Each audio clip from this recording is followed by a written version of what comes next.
Class 10 Surdas पद्यांश 2। क्या है? अविगत गति कछो कहत न आवे, जो गूंगे मीठे फल को रस अंतर्गत ही भावे। परम स्वाद सब ही सुनिरंतर, अमित दोष उपजावे।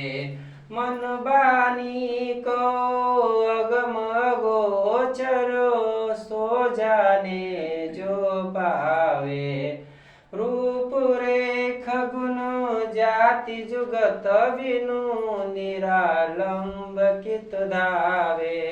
सब विधि अगम विचार ही ताते, सुर सगुण पद गावे।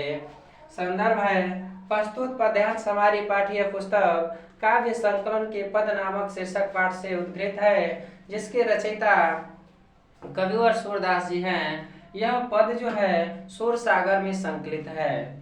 कह रहा है कि अविगति गति कछो कहत न आवे, निराकार ब्रह्म की सत्ता अज्ञात है, शब्दों में शब्दों में उनका वर्णन नहीं किया जा सकता है। जिस प्रकार जो गूंगे मीठे फल को रस अंतर्गत ही भावे। जिस प्रकार एक गूंगा व्यक्ति मीठे फल का स्वाद जो है अपने अंतरात्मा में भीतर ही भीतर लेता रहता है, पर उसको अपनी वाणी से व्यक्त नहीं कर पाता, ठीक उसी प्रकार परम स्वाद सब ही सुनिरंतर, अमित दोष उपजावे। ठीक उसी प्रकार निराकार ब्रह्म जो है उनका न कोई स्वरूप है, न ही उनको वाणी से उनका न कोई स्वरूप है, न उनको वाणी से व्यक्त किया जा सकता है, क्योंकि वह इंद्रियों से परे हैं।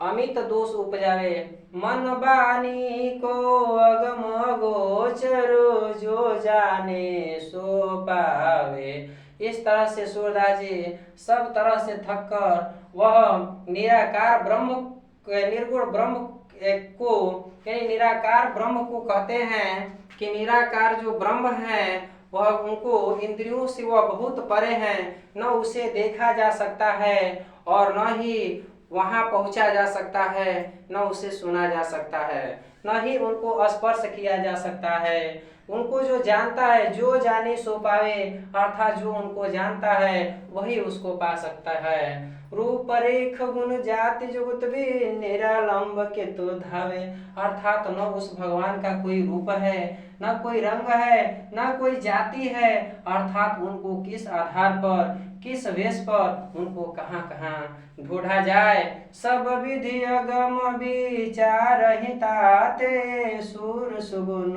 पद गावे। इस प्रकार कवि सूरदास जी कहते हैं कि सब तरह से अपने अगम्य मानकर, सब निराकार ब्रह्म को सब तरह से अगम्य मानकर वह कहते हैं कि सगुण ब्रह्म की उपासना किया जाए, अर्थात सगुण ब्रह्म की लीलाओं का उन्होंने गायन किया है। अपने पदों में उन्होंने सगुण पदों का गायन किया है।